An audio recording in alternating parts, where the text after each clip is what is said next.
पैशातून सांभाळा, वर्गण्या करा, आपले म्हातारा आपण सांभाळा, लय आनंद मिळतो, लय खुशी मिळते आणि भिकारी बंद होईल ना. म्हातारपणाला आयतं खाया प्यायला कपडा मिळाला, औषध, तो भीक कशाला मागन? जगातला भिकारीच बंद होईन आपल्या देशातला. आणि भिकारी बंद झाला तर पोरं चोरणं बंद होईल. ही एकात एक गुत्ता आहे.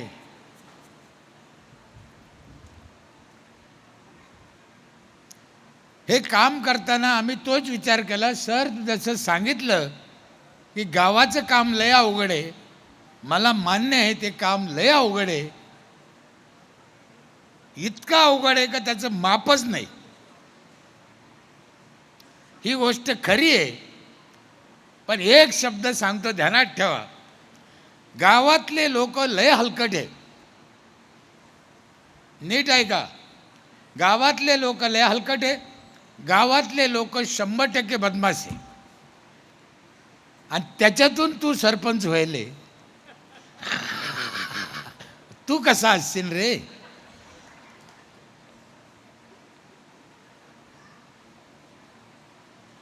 आणि मी 25 वर्ष होतो तर मी कसा असेल रे?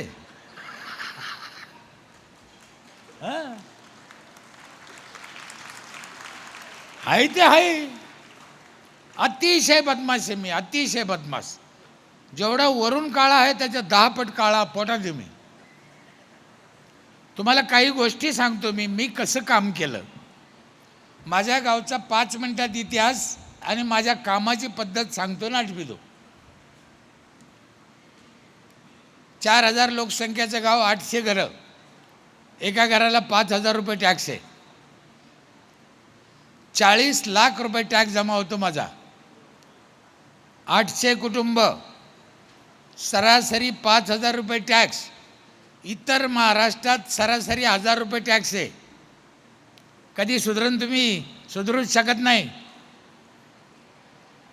तुमचा 1000 रुपये टॅक्स आहे सरासरी, माझ्या गावात 5000 रुपये टॅक्स आहे एका कुटुंबाला सरासरी, म्हणजे 5 पट.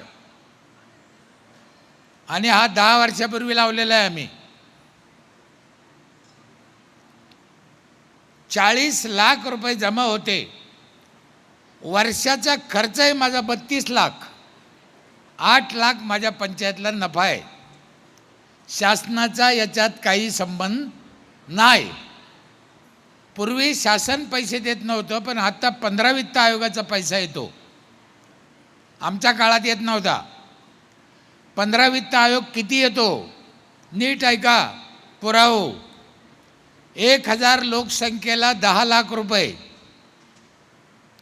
दर गावाला दरवर्षी त्या तारखेला सरपंच ग्रामसेवकाच्या खात्यात जमा होते. त्याला अर्ज करावा लागत नाही. 1000 लोकसंख्येला 10 लाख रुपये. तुमची लोकसंख्या किती त्याच्यावरून तुमचा तेवढा पैसा तुमच्या खात्यात येणारच. म्हणजे किती नशिबाने आताचे सरपंच. आम्हाला नव्हतं ते. माझ्याकडे 40 लाख येते आणि हे 40 लाख येते. 80 लाख रुपये दरवर्षी खात्यात जमा होते. माझा खर्च आहे 32 लाख. 48 लाखाचं नवीन काम करायचं दरवर्षी. गावगावनी चांगलं व्हायचं. पण लोक माझ्या इथे 5000 रुपये कसं काय देते आणि 100% भरते. लोक भरतेच. आम्ही मागायला जात नाही. सर म्हणे ना, मागायला गेलं 100 शाख खाला का ते. आम्ही मागायला जात नाही, लोक आणून देते. का देते त्याचं कारण सांगतो. माझ्या इथे सगळ्या प्रॉपर्ट्या महिलाच्या नावावर आहे, माणसाच्या नावावर नाही. महिलाला आर्थिक गणित कळतं. महिलाच येऊन पैसे भरत्या. जी महिला 1 एप्रिलला पहिल्या दिवशी, माझ्या गावची पद्धत काय माहिती आहे का? सुरुवातीला पैसे भरायचे, नंतर सुविधा.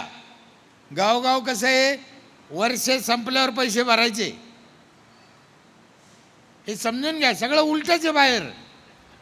आमच्या इथं तसं नाही. आधी पैसे भरा, पहिल्या दिवशी पैसे भरा, कॉलेज सुरू झालं पहिल्या दिवशी फी भरा, नंतर तुम्हाला सुविधा. कॉलेज संपल्यावर पैसे घेत असते का? चुकीचा पॉईंट आहे तो. मग आधी पैसे भरायचे, महिलांनी आणून भरायचे. जी महिला 1 एप्रिलला पहिल्या दिवशी पहिली पावती फाडीन तिच्या हातानं 15 ऑगस्टचं झेंडावंदन होतं. माहीत, सरपंच झेंडावंदन करत नाही. याला 10 वर्ष झाले. महिला खुश.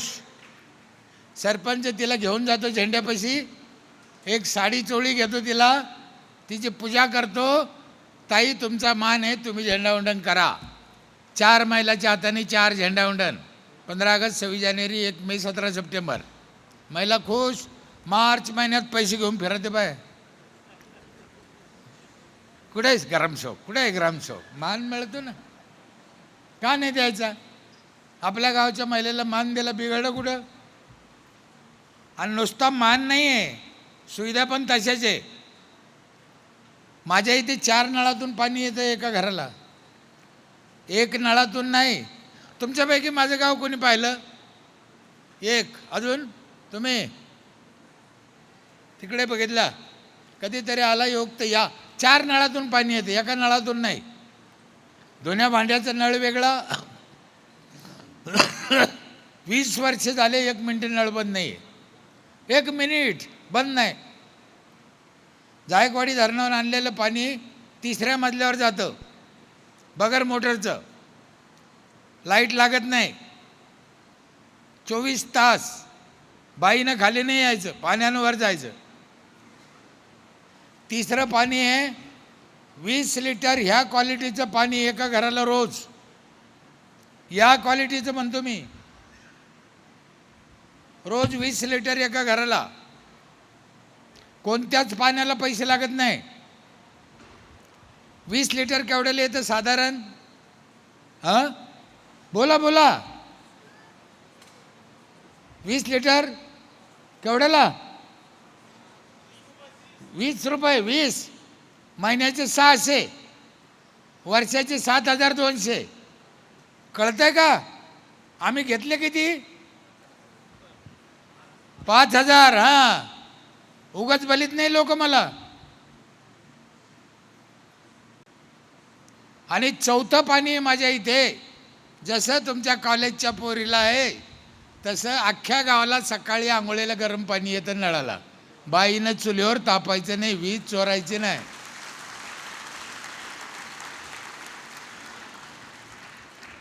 एवढं देऊन मी 8 लाखाला नफ्यात आहे. आकडा विसरायचा नाही. 40 लाख जमा होते, 32 खर्च आहे, 8 लाख नफा आहे पंचायतला. अख्ख्या गावाला सॅनिटरी नॅपकिन फ्री आहे. अख्ख्या गावाला वायफाय फ्री आहे. 32 लाख खर्च आहे, 8 लाख नफा आहे. आमची एक पिठाची गिरणी आहे पंचायतची. आमची म्हणजे पंचायतची. टॅक्स भरणाऱ्याला वर्षभर दळण फ्री. किती दळून न्या, लग्न करा, साखरपुडे करा, पैसे वजा करीत चाला.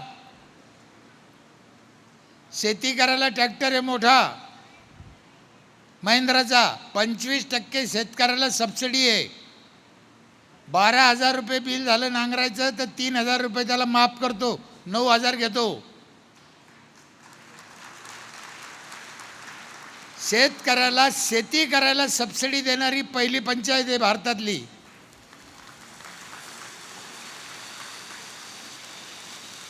सरकार शेतकऱ्याला मदत करतं, पण कधी तू फाशी घे मग तुला मदत करतो.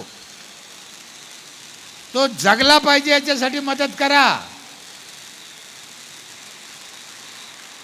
हे होऊ शकतं. मी माझ्या घरातून नाही केलं, त्यांच्या आलेल्या टॅक्समधून केलं. मला गर्व करायचं काही कारण नाही.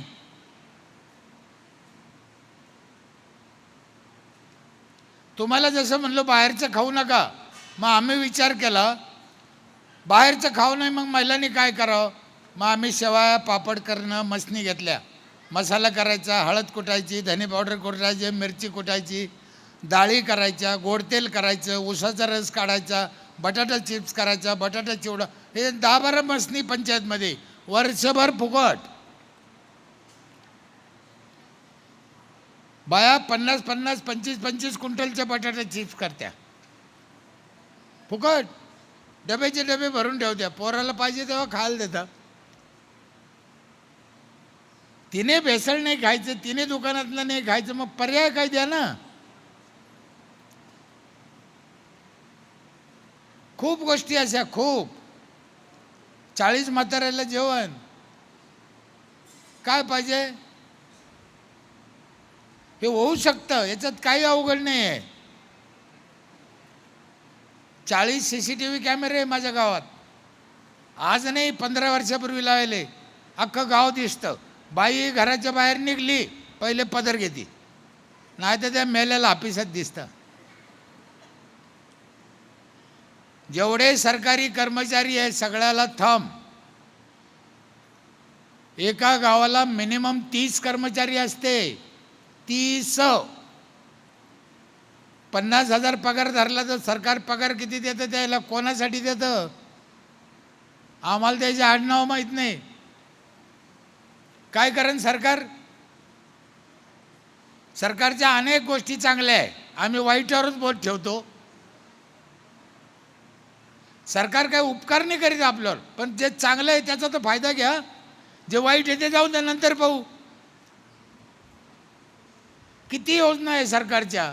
तुम्हाला गावात कोणतंही काम करायचं, नीट आहे का, तुम्हाला गावात कोणतंही काम करायचं तर तुमचे पैसे टाकायची गरज नाही, त्या कामाला सरकार पैसे देतं, एवढे योजना आहे.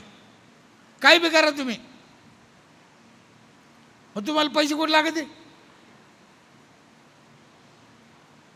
फक्त इमानदारीने अक्कल लागती. मी माझ्या गावात चांगलं काम केलं म्हणून मला 6 कोटीचे पुरस्कार मिळाले. काय करीन सरकार?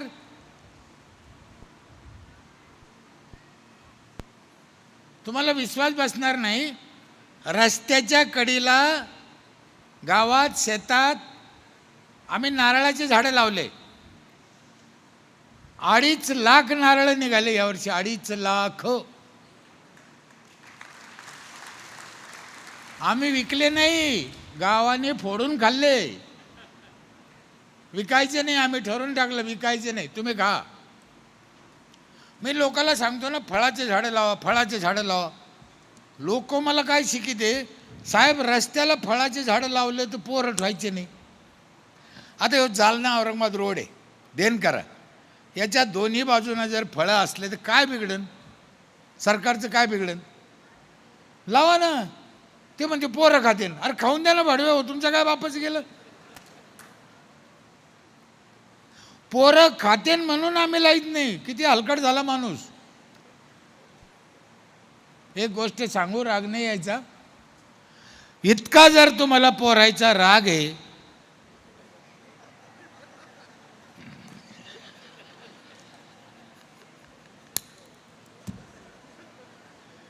एवढा कुटाणा केलाच कशाला, काय गरज पडली. खाऊन द्या ना. आपल्या लेकरांनी फळं तोडून खाल्ले, आनंद व्हायला पाहिजे, खाऊ द्या. इथून पुढे फळाचे झाडं लावा. कोण खातं याचा विचार करूच नका तुम्ही, लावा ना. सगळ्या शेताला रोड आहेत, सेपरेट सबस्टेशन आहे गावाला, 24 तास वीज आहे, वीज बिल थकबाकीत नाही, बँकेचं लोन थकबाकीत नाही. 32 एकर गावची जमीन आहे, 100% कोरडं होती, आज 100% बागायत आहे. काय पाहिजे गावाला? गावातले रस्ते चकचक आहे, गावात अतिक्रमण होऊच शकत नाही, एवढी सिस्टम बसवलेली आहे. गौंडी पंचायतचे, गौंडी लायसनधारक आहे, विना परवानगी घर बांधताच येत नाही. माझ्या इथे गावात भीक मागायला कोणी येऊ शकत नाही, विकायला कोणी येऊ शकत नाही, ती सिस्टमच नाही आमची इथं. तुम्हाला काही माल विकायला यायचं तर पंचायतची परवानगी घ्यावं लागते, आधार कार्ड द्यावं लागतं, फोटो द्यावं लागतं, 1 वर्षाची फी भरावी लागते, तेव्हा तुम्हाला केळं विकता येते माझ्या गावात, नाही तर नाही. 50 वर्षाच्या बाद म्हणते बांगलादेशी घुसले, आरामखोरा हो, इतक्या दिवस झोपले होते का? लाज वाटते का? कसा घुसतो बांगलादेशी? तुम्ही काय करत होते मग? प्रॉब्लेम करून ठेवायचे, समाजाला जगाला वेठी धरायचं, बस झाले हे धंदे. सिस्टम बनवा चांगली, होऊ शकते, याच्यात काही अवघड नाही. गावात महिला लग्नाची नोंद करीत नाही, मी जन्माची नोंद घ्यायचंच बंद केलं. त्या बाईला म्हणलं, बाई तो लग्न सर्टिफिकेट असेल तर पोराचं नाव लिहितो, नाही तर तू सांग हे आणलं कुठून. तेव्हा बायाला कळलं, लग्नाची नोंदी करायला लागल्या. लग्नाची नोंद करताना TC जोडा लागते, 18च्या आत लग्नच होत नाही माहीत. मेल्याची नोंद करीत नाही गावात. 20 दिवसाचा अधिकार आहे सरपंच ग्रामसेवकाला, 21व्या दिवशी त्यांचा अधिकार संपुष्टात येतो, हे लोकांना माहीत नाही. 3 महिन्याने हा माणूस जातो, माझ्या बापाचं सर्टिफिकेट द्या म्हणतो, कुठून मिळेल? देता येत नाही.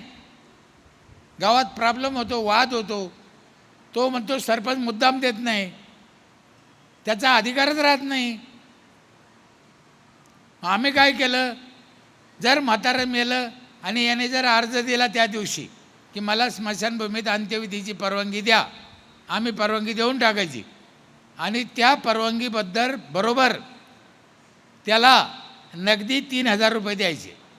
हा आमच्या पंचायतचा ठराव आहे. किती देतो आम्ही त्याला? 3000. त्या 3000साठी म्हातारं मेलं रे मेलं का ते लगी अर्ज करतं. साप मेला पाहिजे, काठीने मोडली पाहिजे. सगळ्या गावच्या जन्मतारखा आहे आमच्याकडं. आज कोणाचा बर्थडे, माझ्या गावच्या एसीवर त्याचं नाव, फोटो आहे, जाऊन बघा मोठ्या बोर्डावर. अख्ख्या गावचा रक्तग्रुप आमच्या पंचायतला माहिती आहे. तुम्ही बाप म्हणता ना गावाचे, मग काळजी बी तेवढीच घ्या.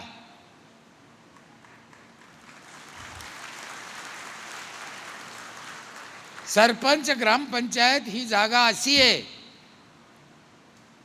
पंढरपूर आणि विठ्ठलाच्या बरोबरीची जागा आहे ग्रामपंचायत आणि सरपंच. जर त्याला त्या लायकीचा असला तर तो विठ्ठल कमरावर राहते, काढीत नाही. या विठ्ठलाचे हात 24 तास मोकळे, जे का रंजले गांजले त्याच्यासाठी आहे. यारे यारेला आणतो, सगळ्यासाठी आहे. हाच खरा विठ्ठल आहे. हे जोपर्यंत म्हणून तुकडोजी महाराजांनी सांगितलं, कशाला फिरतो व्यर्थ, तुझं गावच नाही का तीर्थ. म्हणून अब्दुल कलाम साहेबांनी सांगितलं, गावोगाव जा, लोकांच्या पाय पडा, लोकांची विनंती करा, लोकांचे गावं चांगलं व्हायसाठी प्रयत्न करा. आत्तापर्यंत 10,000 गावात गेलो. किती गावं चांगले झाले हे महत्त्वाचं नाही. आम्ही सांगितलं, आम्ही कोरड्यात फिरू राहिलो. आज ना उद्या त्याला उगणं आहे.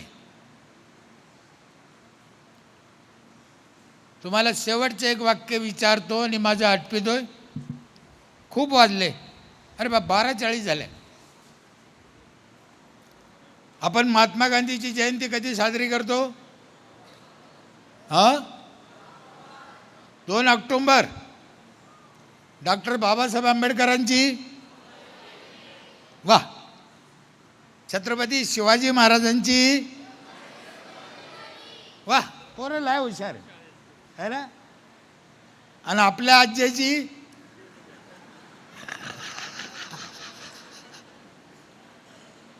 आम्हाला महात्मा गांधी माहिती आहे, आम्हाला डॉक्टर बाबासाहेब आंबेडकर माहिती आहे, आम्हाला छत्रपती शिवाजी महाराज माहिती आहे, आम्हाला आमचा आज्जा माहीत नाही. याचं कारण असं आहे, ते लोक समाजासाठी जगले म्हणून समाजाच्या आठवणीत राहिले.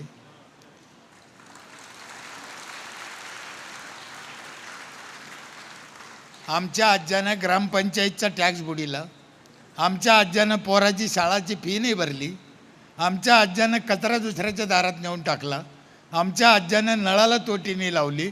या भाडव्याला कोण ध्यानात ठेवीन? या आलं तर मेलं ना.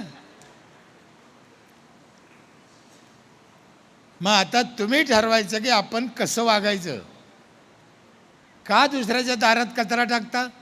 का घराच्या पुढे अतिक्रमण करता? आम्हाला रस्त्यातले काटे वेचायचे सांगितले, अतिक्रमण करायचं नाही. या जगात एकदा जन्माला आलो, एकदा मरायचं आहे. चांगलं जगा, चांगलं राहा, चांगलं खा, दुसऱ्याला पण जगू द्या. 29 वर्ष झाले या कॉलेजला यांनी शून्यात रोप लावलेलं होतं, 0. सांगितलं प्रास्ताविकामध्ये, एका गोडाऊनमध्ये चालू केलं म्हणे. आज हा वटवृक्ष वैकुंठ बनलं. गोरगरिबाच्या कल्याण, पोरायचं कल्याण होतंय. खरं सांगा, त्या दिवशी तुम्हाला हे वाटलं होतं का? नाही, पण होऊ शकतं. फक्त तुमची मेहनत पाहिजे, तुमची इमानदारी पाहिजे, समाजाप्रती तुमची निष्ठा चांगली पाहिजे. परमेश्वर तुमच्या हातून सगळं करून घेतो. पुन्हा एकदा या कॉलेजला, मॅडमला माझ्या मनापासून शुभेच्छा आहे. त्या शुभेच्छा यांच्यासाठी नसून यांच्या हातून गोरगरिबाचं कल्याण व्हावं त्याच्यासाठी आहे. पुन्हा एकदा मला इथं बोलवलं, आदर सत्कार केला, त्याबद्दल आपल्या सगळ्यांचे मनापासून आभार. माझी लायकी नसताना आपण ऐकून घेतलं. चुकीचा शब्द गेला असेल तर कान धरून माफी मागतो. इथंच थांबतो. जय हिंद, जय महाराष्ट्र.